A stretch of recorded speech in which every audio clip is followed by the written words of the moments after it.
Hello guys, welcome back to the series of tutorials on C++. I am Deepak Niyal, and in this tutorial we are going to discuss the things that we left in the last lecture. But before that, you can have a recap of all these things that we have discussed previously. So we talked about encapsulation, data abstraction, inheritance and polymorphism. Those are four features of object-oriented programming. Then we started with inheritance. We talked about parent and child classes, which are also known as base and derived classes, or you can say super or subclasses. We talked about importance of inheritance. Then we took an example of vehicle class and then some base classes like bus, car, and truck. After that, we implemented these classes and tried to access some functions of base classes into derived classes. And then finally, we came to these things: access mode and the way base classes can be inherited into derived classes. Other than this, we talked about calling of constructor and destructor in inheritance. And you learned about this that constructor calling is reverse of the destructor calling. And we have discussed all these things previously, so we are just doing a recap here. And after that, we talked about function overloading and function overriding. We just briefly discussed these things, but now we are going to discuss these things in little bit more detail. So one is overloading and another thing is overriding. So both of these things can be set: function overloading and function overriding, right? We can make a line here so that we can understand it like a difference between these two things. So what is the difference between these two? So when we are talking about function overloading, this is actually multiple definitions, and function is same in both the cases.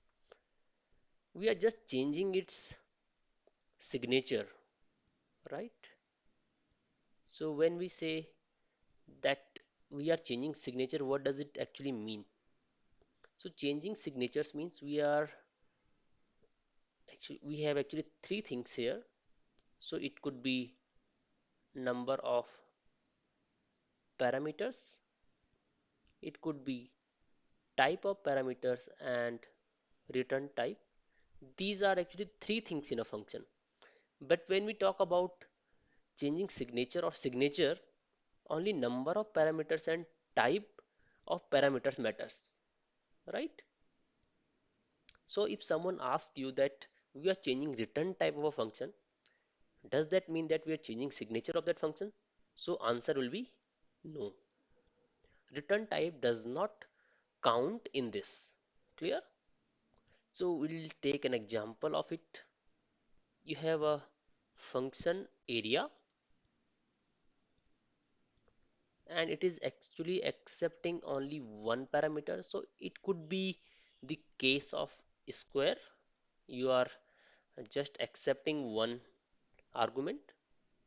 Another function or another definition could be void area, and then you can pass or take two inputs, int a and int b, and this could be the case when we are calculating area of rectangle, right? So this first one is of square and second one is of rectangle.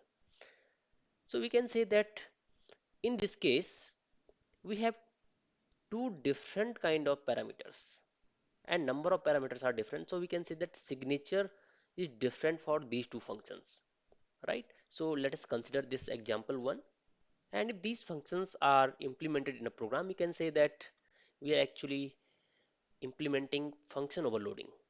All right, now I will change this function a bit: int area, and then I'm passing a here, and I am again changing this function a bit.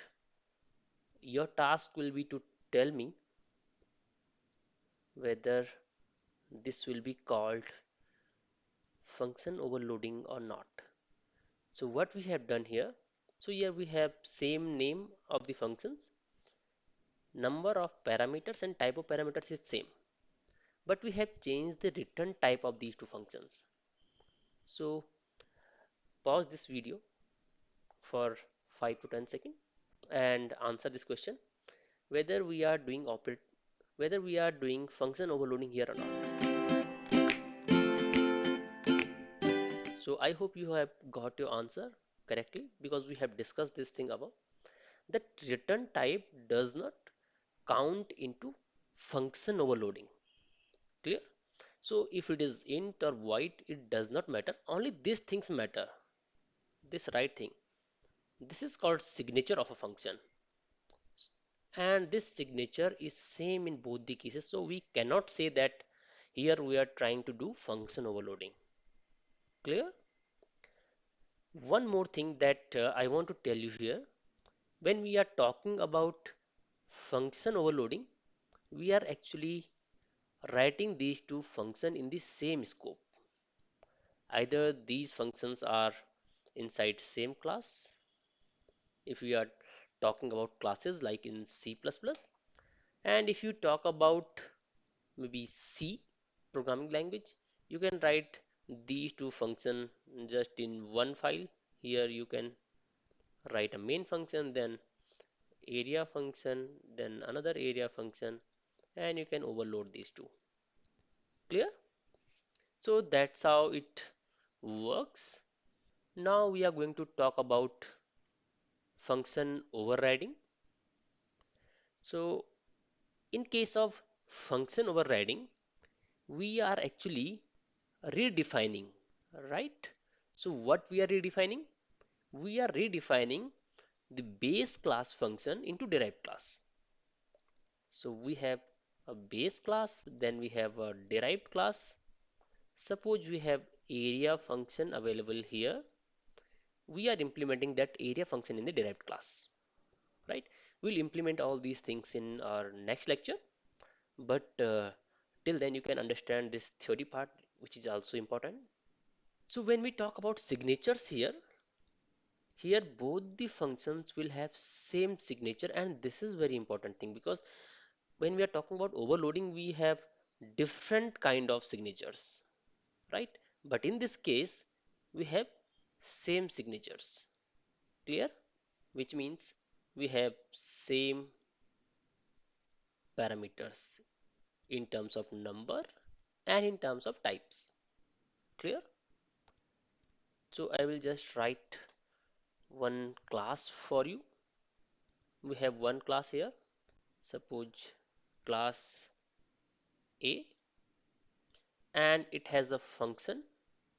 First I will write public. It is very necessary. Otherwise the function written below this will be automatically private.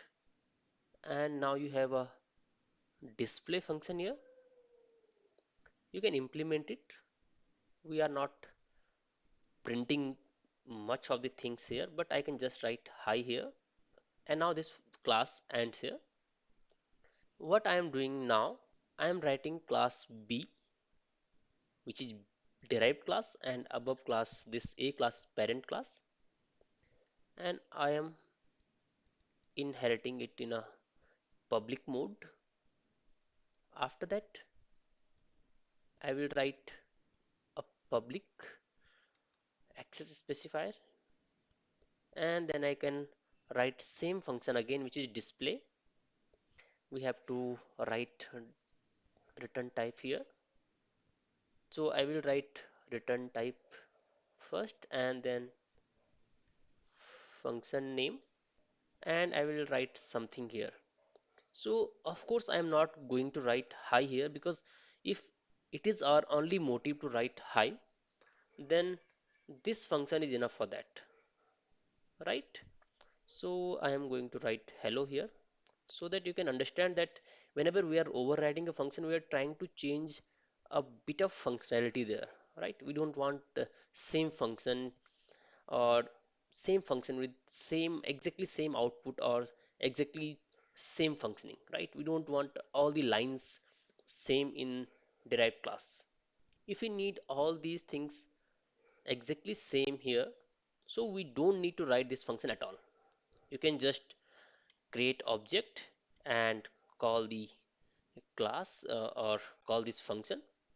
You have to just create a main function here, and from that main function you can call display, and you can call this one, right? So we'll implement this thing in next class, but as of now you should be able to understand that how it works, right? We also talked here that we are talking about same scope here, but when we talk about this thing, function overriding, we are actually talking about different scopes. Clear? So keep all these things in mind. In the next lecture, we are going to move a bit forward. First, we'll try to implement all these things that we have discussed till now. It's not a big thing, but for the conceptual part, it's a very good thing. And after that implementation, we'll talk about various type of inheritance. All right. So I think this is enough for this lecture. If you have any doubt or query regarding any of these things, you can ask me questions in comment section and I will respond as soon as possible. So see you in the next video guys. Till then, thank you so much.